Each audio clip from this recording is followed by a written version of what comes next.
वो लोग भी अपनी पूजा अर्चना करें ताकि ये महामारी से हम लोग छुटकारा पाए, जल्दी से जल्दी छुटकारा पाए।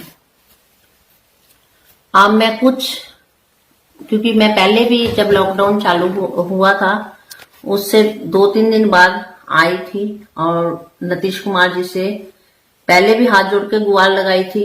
आज फिर 35वां दिन चल रहा है लॉकडाउन का और जो हमारे बिहारी भाई बच्चे बाहर फंसे हुए हैं, बहुत बुरी स्थिति में हैं नीतीश कुमार जी, क्योंकि वो किसी नेता के बच्चे नहीं हैं, वो किसी विधायक के बच्चे नहीं हैं और वो किसी विधायक के रिश्तेदार नहीं हैं, इसलिए वो लोग बाहर से नहीं आ पा रहे।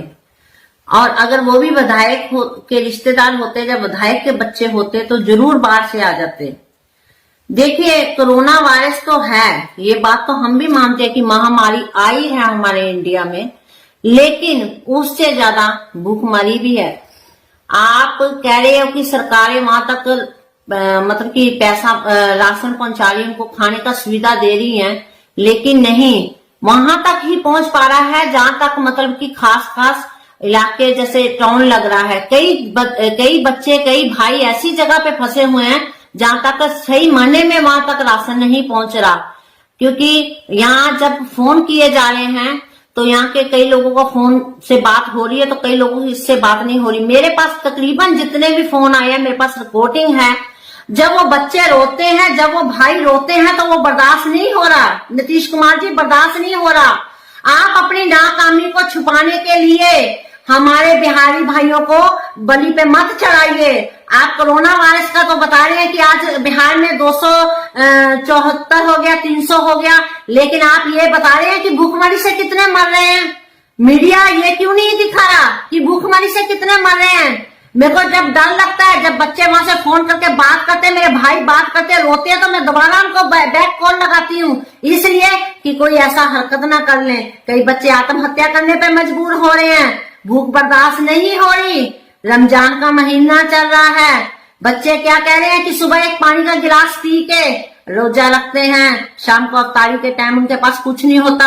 वो ये नहीं कह रहे कि हमें फल चाहिए, खाने के लिए थोड़ा चावल दाल ही होता है तो वो भी उनके लिए अफ्तारी हो जाए, लेकिन वो भी नहीं दे रहे।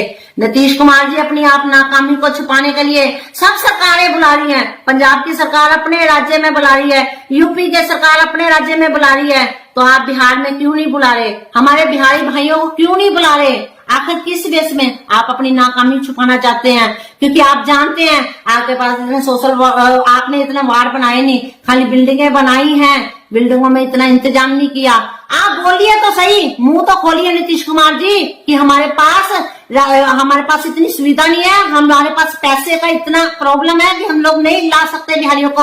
हम लोग अपने जेवरों तक गिरवी रख देंगे, क्योंकि परेशानियों का सामना हम लोग कर रहे हैं। जब मेरे पास यहाँ जब टाइम मिलता है तो औरतें आके रोती हैं, बताती हैं, तो उनका दर्द बर्दाश्त नहीं होता।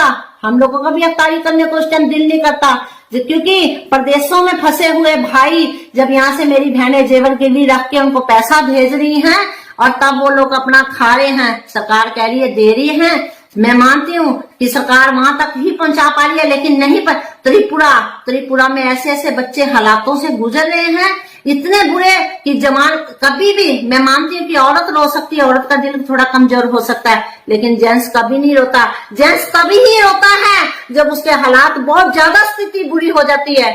जब मेरे बच्चे और मेरे भाई रोते हैं तो कलेजा फटता है, क्योंकि आप लोगों का कोई नहीं फंसा ना नेताजी, आप लोगों का किसी का कोई नहीं फंसा है तो गरीब का फंसा हुआ है, मजदूर फंसा हुआ है। आपको इतना ही था तो आप अपने राज्य में ही उनको रोजगार दे देते। मैं ये कह रही हूँ कि महामारी तो है और ये लॉकडाउन लगता है कि आगे बढ़ भी सकता है। जिस हिसाब से बीमारी बढ़ रही है, बीमारी अपने हाथ में नहीं है, ये तो ऊपर वाले का देन है। बीमारी बढ़ाएगा भी वो और हटाएगा भी वो, ये अल्लाह का देन है, ये भगवान का देन है।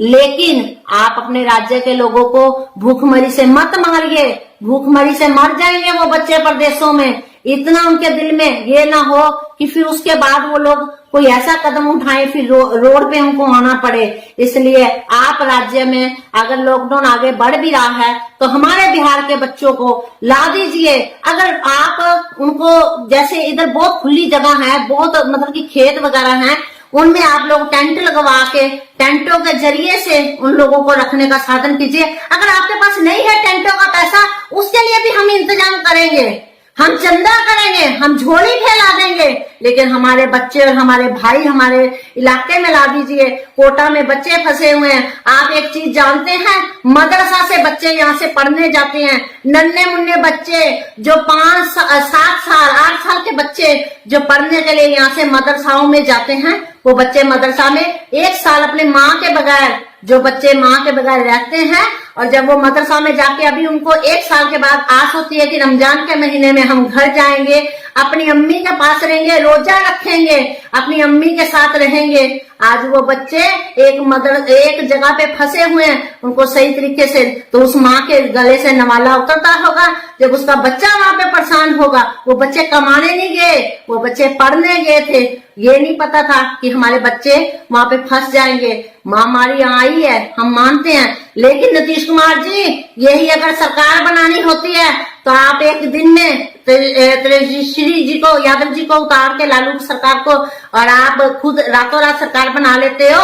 लेकिन ये नहीं आपको पता कि आज 35 दिन चल रहे हैं, क्या कर रहे हैं आप? खाली भाषणबाजी कर रहे हैं, खाली कॉन्फ्रेंस करने से कुछ नहीं होगा। आप क्या कर रहे हैं? आप एक बार मुंह तो खोलिए, आप बोलिए तो सही कि मेरे पास पैसा नहीं है, मैं यहाँ का इंतजाम नहीं कर सकता। हम लोग चंदा इकट्ठा करेंगे, हम झोलियां फैला देंगे, हम रहने के लिए टेंट भी लगवा देंगे। टेंटों में हमारे बच्चों को 20-20 दिन रखिए, 20 दिन बाद तो हमारे बच्चे घर आएंगे ना। बहुत बुरी स्थिति है, बहुत बुरे हालात है देश के। और रह गया बिहार की बात, तो आपने बोला था कि राशनधारी को, जिसके पास राशनधारी है उसको तो राशन मिलेगा ही मिलेगा। जो सही माने इस राशन का हकदार है गरीब है, गरीब का तो राशन कार्ड बना ही नहीं साहब। राशन कार्ड तो बना हुआ है, यहाँ इंक्वायरी तो सही तरीके से कीजिए। राशन कार्ड उन लोगों का बना हुआ है जो मतलब कि जिम्मेदार हैं, लेकिन गरीब का राशन कार्ड नहीं है साहब। जो सही माने में इस राशन का हकदार है उसको राशन नहीं मिल रहा। उसके बाद आप बोले कि जीविका आएगी, जीविका के आने के बाद आप लोगों के वहां पे इंक्वायरियां होगी, इंक्वायरी होने के बाद उसको राशन मिलेगा। कब मिलेगा साहब? कब मिलेगा? आज 35 दिन हो गए हैं, लोगों के घर में राशन नहीं है। जो 1 कट्ठा जमीन में अपने बेचारे घर में सिर्फ घर ही बनाया, उसके बाद जो जिम्मेदार नहीं है, जो खरीद के चावल खाता था, उसका बेटा बाहर से पैसा भेजता था, वो हर महीने 20 किलो 50 किलो चावल लेके गुजारा करता था साहब। वो लोग हैं यहाँ पे, उन लोगों को राशन मिलना चाहिए था। कब आएगी आपकी जीविका? जब यहाँ पे भी लाशें गिरनी चालू हो जाएंगी। यहाँ पे हालात बहुत बुरे हैं, नहीं हो रहा आपका यहाँ पे सैनिटाइजर होगा कागजों में। मैं तो ये देख रही हूँ कि जनप्रतिनिधि भी जितने हैं वो भी चाहते हैं कि यहाँ पे बीमारी आए, बाढ़ आए, ताकि हम लोग फायदा। अरे छोड़ दीजिए, ये महामारी आई है, ये अल्लाह की देन, ये भगवान की देन है। अभी भी तौबा कर लो और अभी भी गरीबों के बीच में उतर जाओ। मैं हाथ जोड़ के पूरे ठाकुरगंज विधानसभा के, किशनगंज के, बहादुरगंज के और जितने भी यहाँ के मुखिया प्रतिनिधि हैं, मैं उन लोगों से हाथ जोड़ के बेनती करती हूँ, आप लोग अपनी पंचायतों में अपने मेंबरों को टाइट करके आप उन लोगों को बोलिए कि सही तरीके से जो उस राशन का हकदार है उसको राशन दिलवाने में उसकी हेल्प कीजिए, गरीब को दिलवाइए। ये नहीं कि जिसकी कोठी में चावल हैं उसी को ही राशन दिलवाइए, गरीब को दिलवाइए साहब। बहुत बहुत बुरी स्थिति है। औरतें जब रोती हैं यहाँ आके, हालत देखी नहीं जाती। कई औरतें फोन करके बोल रही हैं कि हमारे पंचायत में हमें राशन मिल नहीं रहा। आप जो भी दे रहे हैं 20 पर आदमी के पीछे 5 किलो आप बोले थे कि चावल देंगे, दाल तो खैर आप दोगे ही नहीं, खाली मुंह से बोलने से, और आपका कागजों में ही दाल रह जाएगा। जो चावल और गेहूं दे रहे थे वो तो उनको दीजिए, ताकि वो चावल को ढीला करके नमक डाल के खा तो सके। यहाँ भूखमरी यहाँ पे भी हो रही है, उनके साथ हो रही है जिनकी जमीन नहीं है, जिनके बच्चे प्रदेशों से कमा के भेज रहे थे। बच्चे वहां रो रहे हैं, माएं यहाँ रो रही हैं, भाई वहां रो रहे हैं, बहनें यहाँ रो रही हैं, लेकिन आपका दिल अभी तक भी पिघल नहीं रहा। नीतीश कुमार जी, अगर लॉकडाउन आगे 3 तारीख के बाद भी आगे बढ़ रहा है